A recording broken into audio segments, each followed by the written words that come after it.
dengan The Mission, khususnya The Mission Bandung dan rekan-rekan yang kalau hari-hari biasa belum tentu bisa ketemu ya. Tapi justru di Zoom kita tidak terbatas oleh ruang dan mungkin batas waktu juga. Dan tidak terbatas pada ongkir, uang transport. Oke, baik. Supaya kita bisa langsung ya, tanpa membuang banyak waktu, mari sekali lagi saya mengajak setiap kita untuk berdoa. Kita betul-betul menghampiri hadirat Tuhan dengan hati yang memohon belas kasihan. Mari kita berdoa. Bapa kami yang bertahta dalam kerajaan surga, di dalam kondisi yang tidak menentu, tidak pasti, Engkaulah kepastian kami. Di dalam segala kondisi yang kami tidak bisa lihat, Engkau melihat segala sesuatu. Dan saat ini ya Tuhan, ketika kami anak-anak-Mu datang ke hadirat Tuhan, Engkau melihat kehausan dan kelaparan kami akan kebenaran-Mu.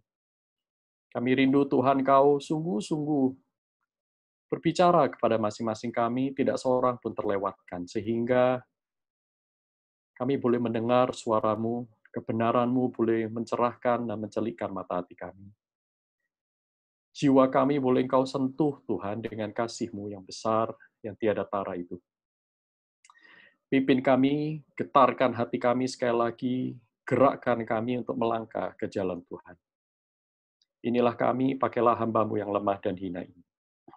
Hanya dalam nama Tuhan Yesus Kristus, Juru Selamat kami yang hidup, kami serahkan waktu-waktu perjumpaan kami dengan Kau melalui firman-Mu. Hanya dalam nama Tuhan Yesus sekali lagi kami berdoa. Amin. Nah, Bapak Ibu yang terkasih dalam Tuhan, hari ini kita akan memfokuskan pada pembahasan atau pembelajaran firman Tuhan yang terambil dari Matius pasal 25, ayat 31 sampai dengan ayat yang ke-46. Saya yakin ketika brosur dibagikan, e-flyer dibagikan, saudara sudah melihat ayat ini ya. Saya berharap saudara sempat, tapi kalau nggak sempat baca, saya akan bacakan sekali lagi buat rekan-rekan sekalian. Demikian bunyi firman Tuhan ya. Matius 25 ayat 31 sampai 46. Apabila Anak Manusia datang dalam kemuliaannya dan semua malaikat bersama-sama dengan Dia, maka Ia akan bersemayam di atas tahta kemuliaannya. Lalu semua bangsa akan dikumpulkan di hadapannya dan Ia akan memisahkan mereka seorang daripada seorang. Sama seperti gembala memisahkan domba dari kambing, dan Ia akan menempatkan domba-domba di sebelah kanannya dan kambing-kambing di sebelah kirinya. Dan raja itu akan berkata kepada mereka yang di sebelah kanannya, "Mari, hai kamu yang diberkati atau diperkenan oleh Bapa-Ku, terimalah kerajaan yang telah disediakan bagimu sejak dunia dijadikan. Sebab ketika aku lapar, kamu memberi aku makan. Ketika aku haus, kamu memberi aku minum. Ketika aku seorang asing, kamu memberi aku tumpangan. Ketika aku telanjang, kamu memberi aku pakaian. Ketika aku sakit, kamu melawat aku. Ketika aku di dalam penjara, kamu mengunjungi aku." Maka orang-orang benar itu akan menjawab dia, katanya, "Tuhan, bila manakah kami melihat engkau lapar, dan kami memberi engkau makan? Atau haus, dan kami memberi engkau minum? Yang mana dari orang-orang itu yang adalah engkau? Bila manakah kami melihat engkau sebagai orang asing, dan kami memberi engkau tumpangan atau telanjang, dan kami memberi engkau pakaian? Bila manakah kami melihat engkau sakit atau dalam penjara, dan kami mengunjungi engkau?"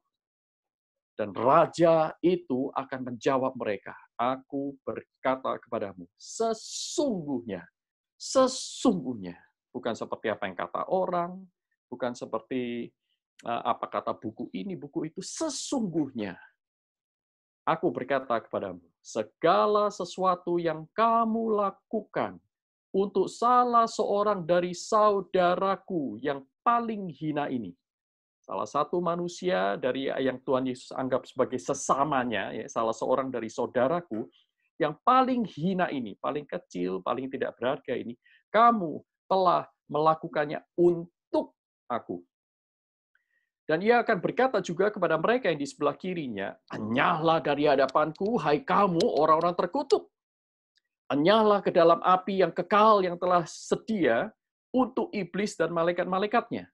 Sebab ketika aku lapar, kamu tidak memberi aku makan. Ketika aku haus, kamu tidak memberi aku minum.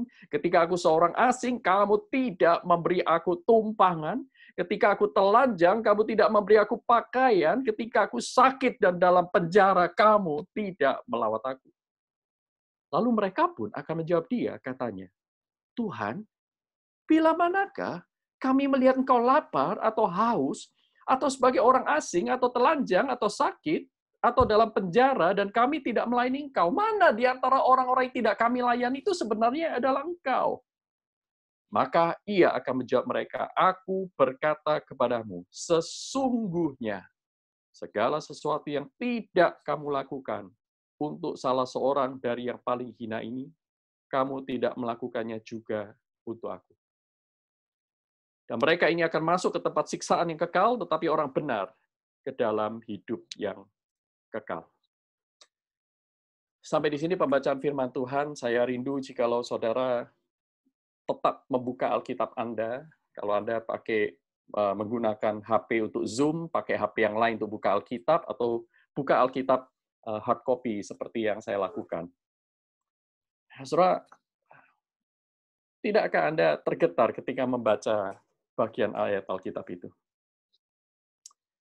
Saya selalu tersentuh setiap kali saya membaca bagian ini. Coba mari kita lihat satu persatu. Perikop ini bisa dibagi ke dalam 3 bagian. Bagian yang pertama itu adalah tentang event, peristiwa yang terjadi di masa yang akan datang.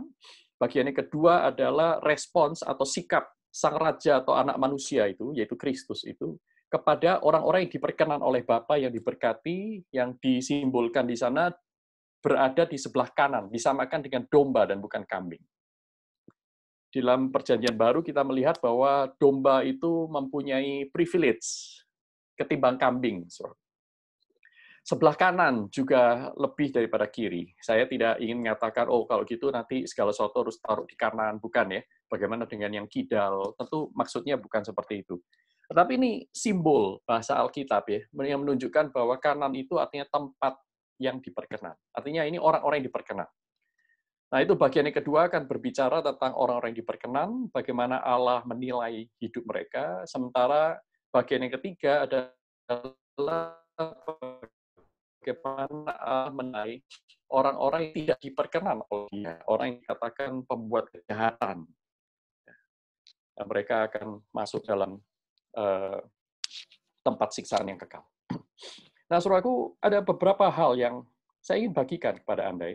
Yang pertama adalah bahwa Matius 25 ayat 31 sampai 46 ini adalah penotbah Tuhan Yesus tentang akhir zaman. Khotbah tentang akhir zaman dimulai dari pasal yang 24 berlanjut sampai dengan pasal 24, Yesus berbicara bahwa ada tanda-tanda yang mendahului, event-event yang akan mendahului sebelum zaman akhir itu tiba, ya, yaitu bait Allah akan diruntuhkan, penderitaan, siksaan yang berat akan dialami orang-orang percaya, kemudian Mesias-Mesias palsu akan muncul, dan perumpamaan tentang pohon ara, maka anak-anak Tuhan dipanggil untuk berjaga-jaga. Nah, setelah itu, mulai dari pasal 24 ayat 45, sampai dengan yang tadi kita baca, Tuhan Yesus memberikan kepada kita 4 perumpamaan. Nah, di dalam semua 4 perumpamaan ini, di sana selalu terjadi pemisahan.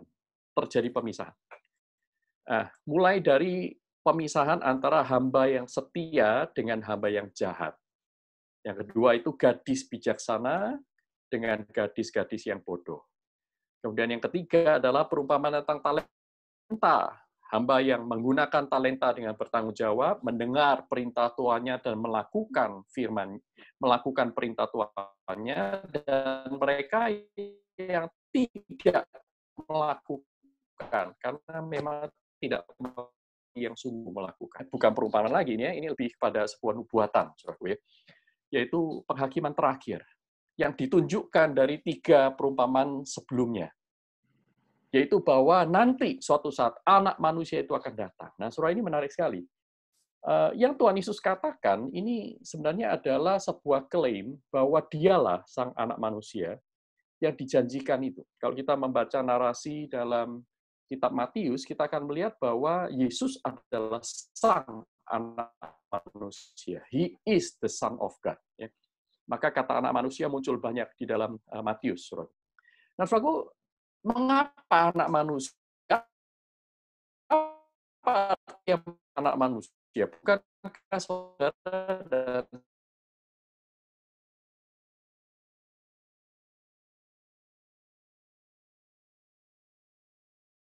hadirnya Mesias yang tercatat di dalam Daniel. Kitab Daniel, pasal yang ke-7, ayat yang ke-13. Saya akan bacakan bagi Anda, kitab Daniel, pasal yang ke-7, ayat yang ke-13. Demikian bunyi firman Tuhan. Aku terus melihat dalam penglihatan malam itu. Tampak datang dengan awan-awan dari langit seorang seperti anak manusia. Datanglah ia kepada yang lanjut usianya itu, dan ia dibawa ke hadapannya. Lalu diberikan kepadanya kekuasaan dan kemuliaan dan kekuasaan sebagai raja. Maka orang-orang dari segala bangsa, suku bangsa, dan bahasa mengabdi kepadanya. Kekuasaannya ialah kekuasaan yang kekal, yang tidak akan lenyap, dan kerajaannya ialah kerajaan yang tidak akan musnah. Saudaraku, ini terdapat di Daniel pasal 7 ayat yang ke-13, sangat-sangat dekat dengan ayat yang tadi kita baca. Anak manusia itu akan turun, datang sebagai raja, maka segala bangsa akan berdiri di hadapannya, dan dia mengeksekusi, menjalankan fungsinya sebagai raja, mulai dari menghakimi. Nah, saudara tentu juga mengingat, karena ini tidak jauh, baru beberapa bulan lalu kita merayakan Natal, ya. Di dalam Yesaya, saudara juga mendengar kan ya, Yesaya pasal 7 ayat 14 ketika berbicara tentang Immanuel. Siapakah Immanuel itu? Dia adalah seorang anak manusia, saudara. Seorang anak manusia. Dia akan datang. Ya. Dia adalah penasihat ajaib, Allah yang perkasa, Bapa yang kekal, Raja damai. Nah, saudaraku ya. Nah, ini anak manusia itu sang raja. Ini merujuk kepada Mesias, Kristus sebagai Mesias.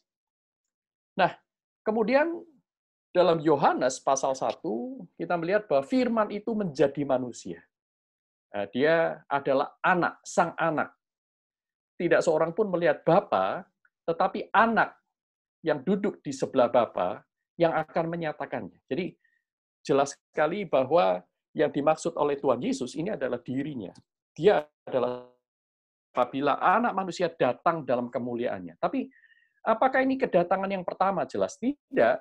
Saudaraku, ini adalah kedatangan kedua, karena waktu Tuhan Yesus mengatakan ini, penghakiman itu belum terjadi, dan dia sedang di dalam kedatangan pertama. Saudaraku, kedatangan di sini tidak sama dengan kehadiran, karena Kristus sebagai Sang Ilahi, dia adalah Sang Ada, Maha Ada, dan Maha Hadir. Dia, kalau kita menyebutkan dia datang ke dunia, itu artinya bukan berarti dia belum pernah ada di dunia. Tidak.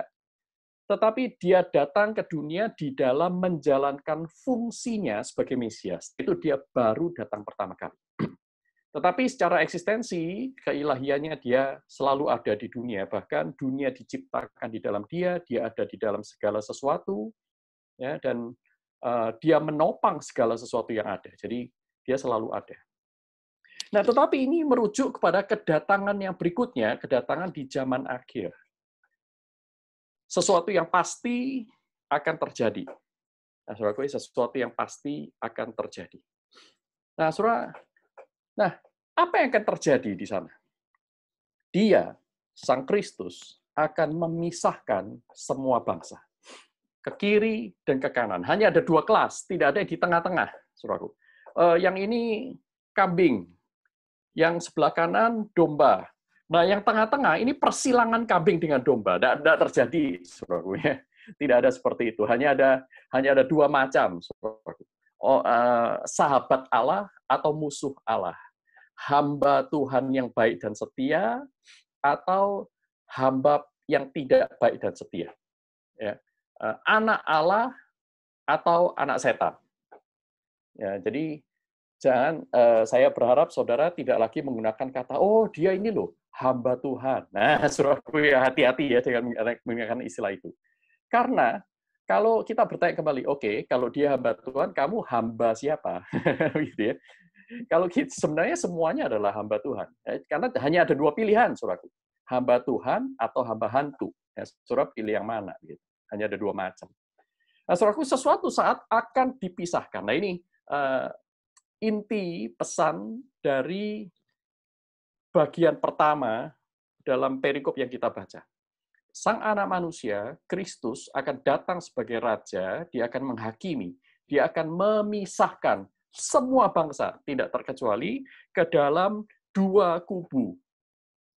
Yang satu adalah kubu kambing, yang kedua adalah kubu domba. Nah, sekarang mari kita lebih teliti lagi, ya, melihat bagaimana dia memisahkan mereka, berdasarkan apa.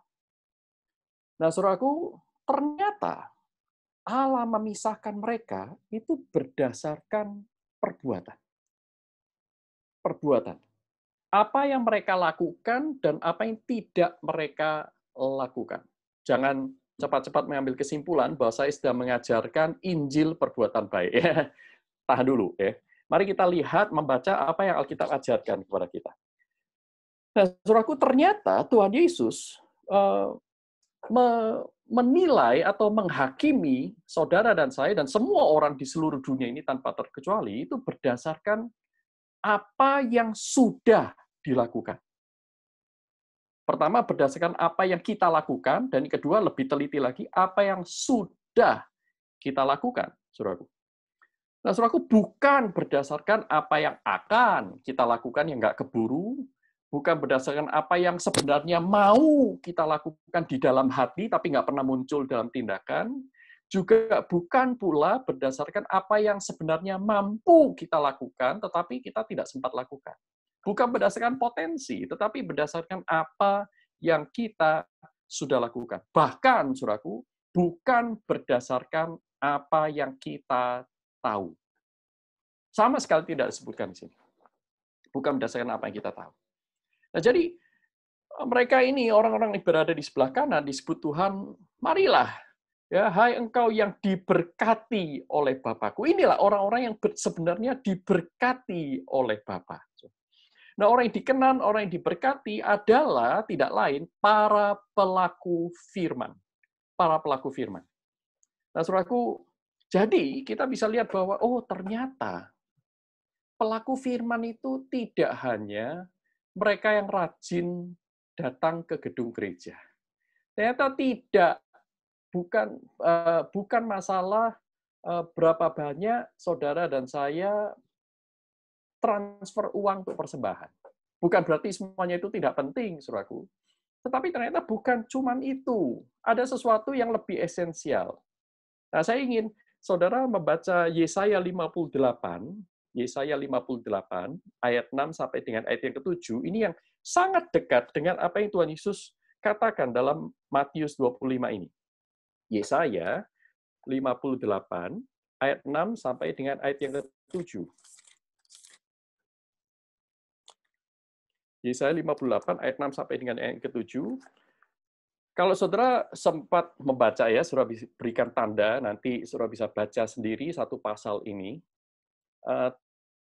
Tema yang diberikan oleh LAI itu adalah kesalehan yang palsu dan yang sejati. Di bagian pertama ini memang bicara banyak tentang puasa ya.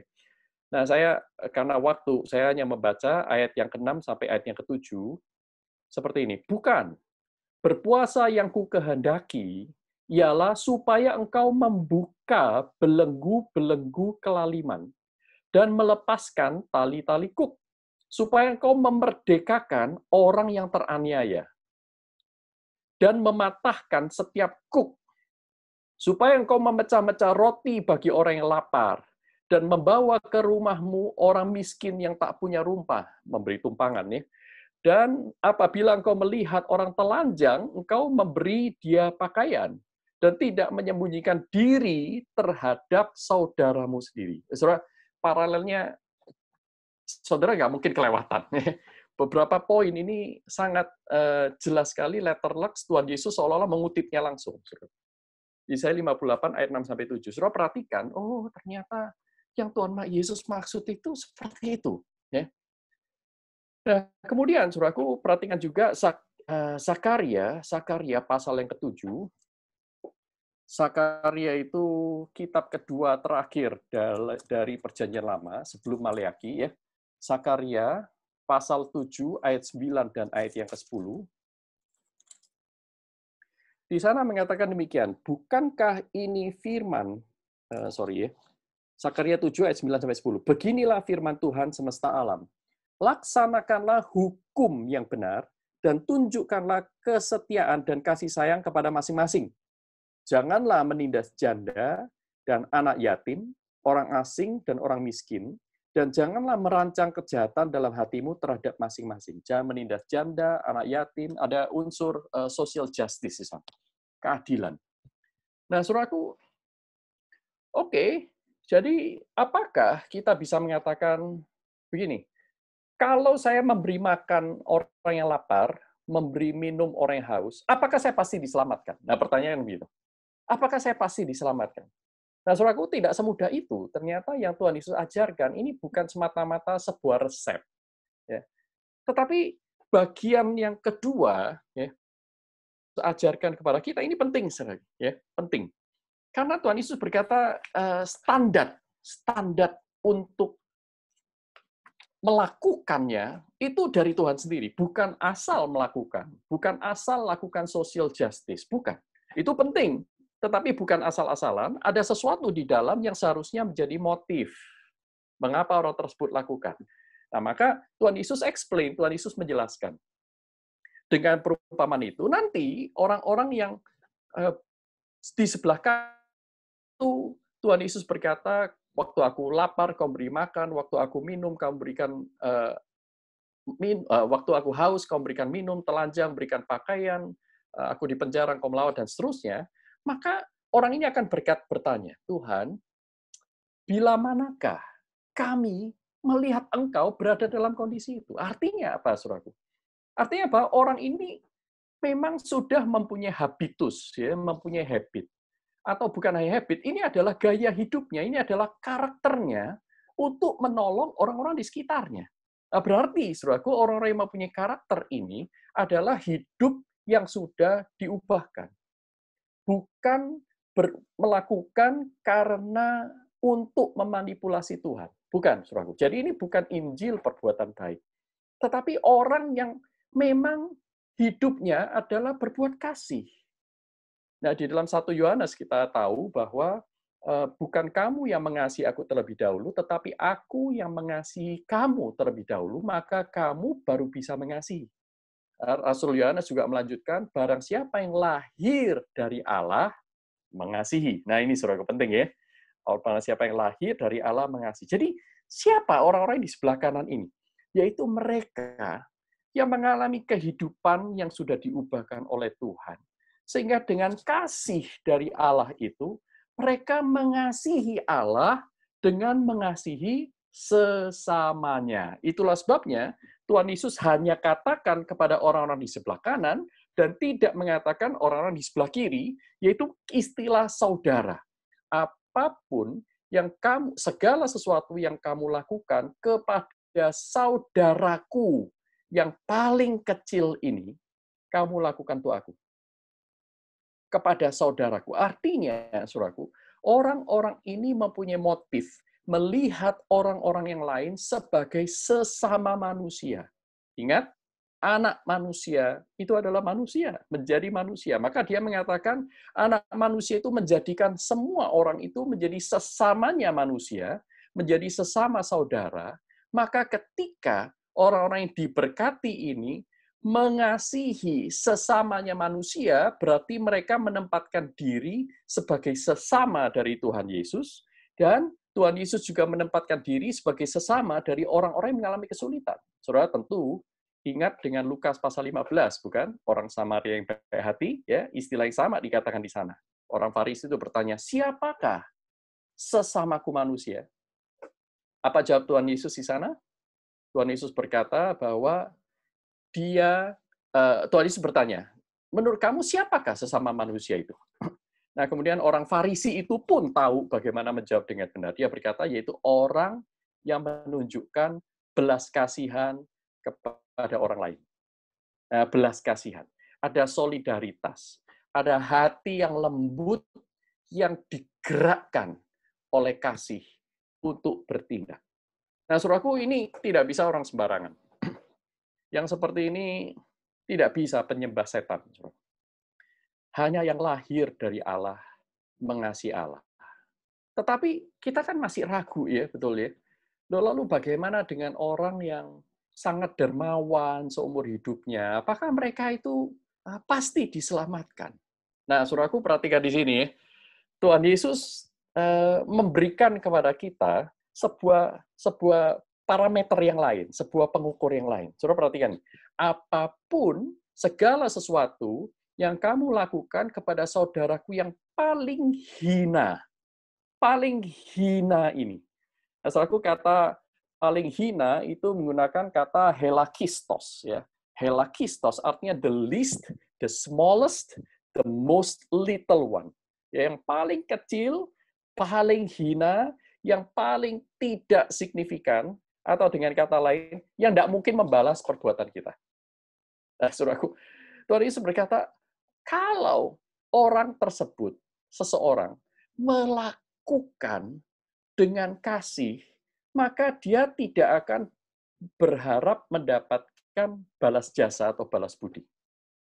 Kalau dia mengasihi orang yang paling tidak layak dikasih sekalipun, itu justru menunjukkan bahwa dia hanya mungkin melakukannya untuk Tuhan. Nah, ini penting sekali. Saya ulangi sekali lagi ya. Saudara, kalau kita itu mengasihi berdasarkan motivasi manusiawi. Berdasarkan motivasi manusiawi ya. Kita hanya mengasihi kalau apa? Coba kita hanya mengasihi kalau orang itu baik sama saya. Ya, betul nggak ya? Saya hanya mengasihi kalau orang itu pernah minjemin saya uang, ya saya sekarang mesti minjemin dia balik dong. Yaitu hukum moralitas ya. Hukum etika yang umum sekali. Kalau dia baik sama saya akan baik sama dia. Kalau dia baik sama keluargaku, bahkan baik sama semua orang, ya saya akan baik sama dia. Jadi, kasih yang berdasarkan orang lain. Apa yang orang lain bisa perbuat bagi dia, mungkin apa yang orang lain bisa perbuat bagi sesama. Ya. Itulah sebabnya Paulus juga berkata, untuk orang yang baik, banyak orang rela mati, saudaraku. Ya. Untuk orang yang baik, banyak orang rela mati. Tetapi itu baru manusiawi. Ya. Itu manusiawi belaka. Nah, apalagi saudaraku, wah, aku mau mengasihi supaya suatu saat nanti kalau aku kepepet, dia bisa bantu aku. Nah, ini kasih yang investasi, ya. Kasih yang bersifat investasi. Saya menabur dulu ke kamu, nanti suatu saat kalau kamu berhasil sukses, ya harap-harap kamu nyipratin juga ke saya. Ini kasih investasi, bukan kasih sejati. Kasih juga ada yang transaksi, yang tadi saya katakan yang pertama itu kasih transaksi. Kalau kamu baik sama aku baik sama kamu. Nah, saudaraku, tetapi yang dimaksud di sini, saudaraku, kalau kita mengasihi orang yang tidak mungkin membalas kita, mengasihi orang yang membenci kita, saudaraku, ini tidak masuk dalam kategori kasih transaksi, tidak masuk dalam kasih investasi, juga tidak masuk dalam kasih manipulasi. Ada orang mengasihi dengan manipulasi. Artinya apa? Wah, aku berbuat gini aja karena ya Alkitab mengatakan begitu, supaya aku masuk surga, ya, supaya aku masuk surga, maka aku mau berbuat kasih sebanyak mungkin. Seolah-olah Tuhan itu berhutang budi kepada kita. Ini manipulasi, Saudara. Manipulasi. Ini juga tidak seperti itu, ya. Tuhan tidak ingin saudara dan saya itu mengasihi untuk membeli satu tempat di surga nanti. Ya, kalau saya memberikan banyak uang ya, 5M, 10M, 10T, ya, Ya, nanti di surga saya berharap saya dapat mention yang lebih luas lah dibanding dengan yang lain, yang kiri-kiri itu. Saudaraku, tidak seperti itu cara berpikir Tuhan. Itulah sebabnya Tuhan Yesus jelas sekali. Pertama, kasih yang sejati itu adalah kasih karena melihat orang lain sebagai sesamanya dan melihat Kristus sebagai anak manusia. Ketuhanan Kristus harus menjadi motivasi satu-satunya. Karena Kristus sebagai Tuhan, Tuhan mau saya mengasihi dia. Saudaraku, ini membedakan kita dari orang yang lain. Tuhan Yesus sendiri berkata dalam khotbah di bukit, ya, kalau kamu menyapa orang yang menyapa kamu berbuat baik kepada orang yang berbuat baik kepada kamu, apa bedanya kamu dengan orang yang tidak mengenal Allah? Nah ini, saudaraku, perhatikan ya. Jadi, Tuhan Yesus berkata, jadilah sempurna seperti Bapamu yang di surga adalah sempurna, yang memberikan matahari kepada orang baik maupun yang jahat, yang memberikan, kalau dalam konteks Matius 25 ini, yang memberikan makanan, minuman kepada orang yang baik maupun yang jahat. Karena apa? Bukan tergantung orang lain, tetapi tergantung Tuhan. Tergantung Tuhan. Tuhanlah yang mau. Karena Tuhan mau, aku mau mengasihi. Jadi, saudaraku, inilah inti dari seluruh hukum Taurat, inti dari seluruh etika Kristen. Waktu Tuhan Yesus ditanyai oleh orang Farisi dan ahli Taurat, Tuhan, apa yang harus kulakukan supaya aku mendapatkan hidup yang kekal? Tuhan Yesus bertanya, apa yang kamu udah lihat di dalam Taurat? Hukum terutama itu hukum apa? Saudaraku, apa hukum terutama? Yang seluruh hukum yang lain itu tidak lain adalah manifestasi dari hukum pertama itu. Hukum terutama apa? Kasihlah Tuhan Allahmu dengan segenap hatimu, segenap jiwamu, segenap akal budimu, segenap kekuatanmu. Dan kasihlah sesamamu manusia seperti engkau mengasihi dirimu sendiri. Ya.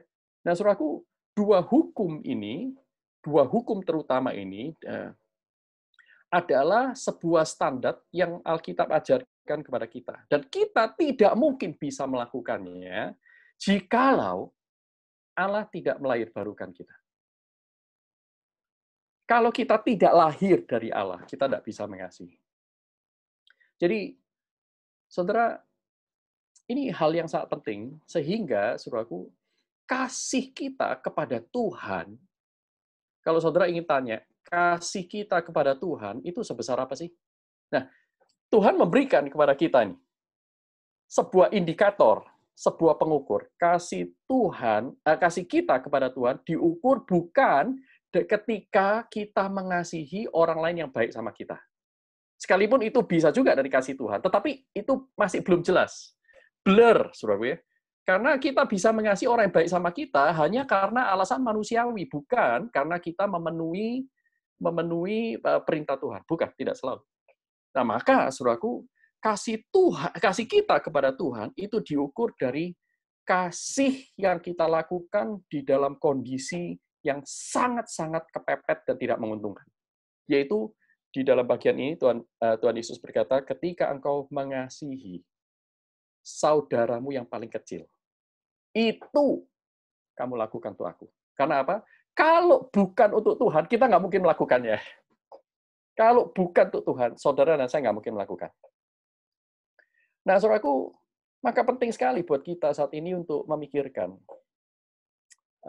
hal yang sama terjadi di dalam bagian yang ketiga ya, cuman ini versi negatifnya. Saya tidak akan mengulang lagi penjelasan saya. Jadi saya ingin lebih berbicara kepada hal-hal yang positif di sini. Hal yang negatifnya sama, saudara tinggal balik bahwa orang yang berada di sebelah kiri Tuhan Yesus, ya, orang yang ada di sebelah kiri, golongan kambing ini, mereka orang yang terkutuk karena apa? Mereka tidak peduli kepada perintah Tuhan, mereka tidak mengasihi sesamanya manusia, dan mereka tidak memenuhi standar Tuhan, yaitu mengasihi dengan motivasi yang benar. Karena Allah mengasihi mereka, mereka nggak peduli. Itulah sebabnya mereka bertanya apa?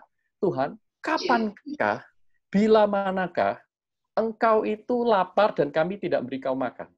Kami tidak pernah tahu kalau itu engkau. Nah, berarti, saudaraku, ini ada motivasi apa? Motivasi oportunis. Kalau kami tahu itu Tuhan, wah, aku mati pun mau. Berarti ini conditional. Kasih yang conditional. bukan kasih yang mengubah diri seseorang secara holistik. Orang ini bukan dilahirkan dari Allah, tetapi dia hanya lahir dari agama. Dia hanya orang beragama, saudaraku. Ya, dia berbuat kasih mau, tetapi ya karena apa ya? Kalau saya tidak melakukan ini, saya nanti dianggap jelek. Ya, kalau saya nggak melayani, nanti saya dianggap malas. Ya, ya udahlah, saya melayani, saya berbuat ini, berbuat itu. Tapi motivasinya bukan untuk Tuhan. Nah, dari mana kita tahu kita itu memiliki motivasi untuk Tuhan? Saudara, orang lain tidak tahu. Saudara dan saya tahu. Kita tidak bisa membohongi diri kita. Ya. Tuhan tahu. Karena tidak seorang pun bisa membohongi Tuhan. Tuhan tahu apa yang ada dalam isi hati kita. Nah, saudara, saya ingin kita akan lebih banyak interaktif ya. Saudara bisa bertanya lewat chat ya. Lewat chat, atau kalau nggak bisa chat, mungkin bisa raise hand, ya, angkat tangan. Tapi saya ingin menutup perenungan kita hari ini dengan begini. Kalau saudara melihat dalam Matius 25 ayat 31-46, lapar, haus, telanjang, di penjara, tidak memiliki rumah tumpangan. Saudara bayangkan kondisi orang Israel, orang Yahudi kebanyakan, pada zaman di mana Tuhan Yesus itu hidup 2000 tahun yang lalu. Mereka di dalam kondisi terjajah. Orang Israel itu jajahan Romawi, saudara. Jadi jangan katakan ini perintah di dalam kondisi yang nyantai. Bukan. Ini dalam kondisi yang berat, dalam kondisi yang sulit. Mereka tidak bisa menjadi pejabat kalau tidak menjadi pengkhianat. Ya, para pemungut cukai itu misalnya. Mereka diperlakukan secara rasial, ada isu rasial di sana. Ya. Makanya waktu Paulus itu dihakimi, ya, Paulus diadili, Paulus berkata, aku ini juga orang Romawi loh. Wah, mereka takut, saudaraku. Ya, mereka takut. Karena apa? Ada rasialisme di sana. Orang-orang terjajah itu direndahkan, bukan cuma second class, tapi third class, fourth class, apalagi yang perempuan, yang wanita, mereka sangat direndahkan, apalagi janda, saudaraku. Mereka sangat rentan untuk dimanipulasi. Nah, di dalam kondisi demikian, ekonomi itu crumble down. Ekonomi orang Israel, anak-anak Tuhan itu dalam kondisi yang sangat sulit. Maka kelaparan, kehausan, ketelanjangan, tidak punya rumah digusur, diambil paksa oleh tentara Romawi, itu hal yang terlihat sehari-hari. Jadi, jangan anggap bahwa ketika Tuhan Yesus mengatakan ini dalam kondisi orang-orang, anak-anak Tuhan itu dalam kondisi yang nyaman. Bukan. Justru di dalam kondisi yang sangat minim. Mungkin sama seperti kita hari ini. Nah, saudara, coba bayangkan, jikalau hari ini Tuhan berfirman kepada kita, kira-kira firman-Nya itu bentuknya seperti apa? Saudara bayangkan ya, bayangkan nanti ketika Anak Manusia datang, Sang Raja itu datang, Tuhan akan cerita tentang kita hari ini. Hari ini. Apa yang kamu lakukan dan apa yang tidak kamu lakukan. Nah, kalau hari ini saya berandai-andai, saya kan seolah-olah seperti ini. Tuhan akan cerita tentang kita hari ini ya. Saya bisa katakan seperti ini. Dan sebab ketika aku kehilangan pekerjaan, kamu memberikan aku peluang. Ketika aku lapar, orderan ojek online itu menurun. Ketika aku lapar, karena pemulung-pemulung itu keluar di jalan-jalan aktivitas itu sedikit. Tidak banyak plastik mereka bisa ambil dan kolek seperti biasanya. Padahal mereka sangat bergantung untuk itu setiap hari untuk makan. Ketika aku haus, tukang-tukang becak di kota-kota yang masih ada becak, mereka tidak punya pekerjaan lagi. Sedangkan becak itu harus mereka sewa sekian juta satu bulan. Ketika mereka telanjang, mungkin ada beberapa orang menjual pakaiannya online hanya untuk beli makanan hari ini. Ketika aku sakit, anggota keluargaku harus terisolasi.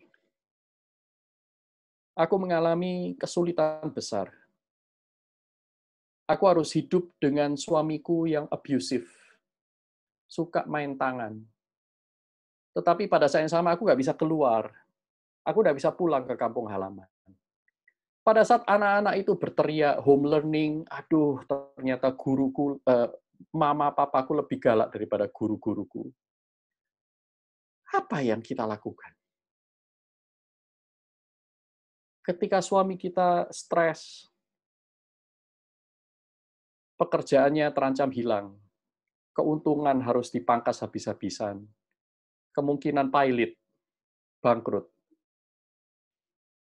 Stres dia, pulang rumah, depresi, keluar juga bahaya COVID. Apa yang para istri lakukan? Ketika para istri melakukan banyak peran ganda, mesti bersihin rumah, punya anak 4, home learning semua, berarti jadi guru untuk 4 kelas berbeda, masih harus nyuci, nyapu, masak, belanja juga bingung besok masak apa, kalau biasanya itu masak cuma 1 kali, ya. Sekarang semua orang ada di rumah 24 jam. Apa yang suami lakukan kepada istri Anda? Oh iya, istri saya memang nggak pantas untuk dikasih. Nah, saudaraku, jangan lakukan untuk Tuhan. Jangan lakukan untuk manusia. Lakukan untuk Tuhan. Ketika orang-orang lain mengalami kesulitan di sekitar kita ini, sebenarnya Tuhan itu justru hadir in the most unexpected places hari ini. Tuhan tidak hadir di dalam kondisi gedung gereja yang penuh dengan orang. Tidak ada orang sekarang di sana. Tetapi justru Tuhan hadir lewat saudara dan saya. Gerejanya. Karena gereja bukan bangunan, bukan? Gereja adalah orang-orangnya, toh.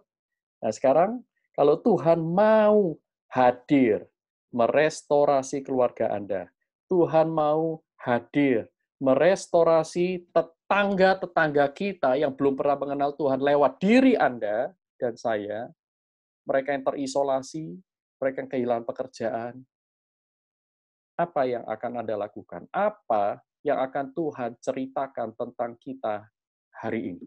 Saudara dan saya ada di sebelah kanan atau ada di sebelah kiri? Saudara dan saya akan menjadi adalah orang-orang yang diberkati atau orang-orang yang hanya haus akan berkat untuk memuaskan nafsunya. Kiranya Tuhan memberkati kita, ya. Nah, saudara, apakah Pak Roy, apakah memungkinkan kita bisa bertanya jawab mumpung waktu kita masih ada 4 jam? Iya. Atau Jadi mau langsung ditutup atau bagaimana? teman-teman kalau yang Atau, ya. ada pertanyaan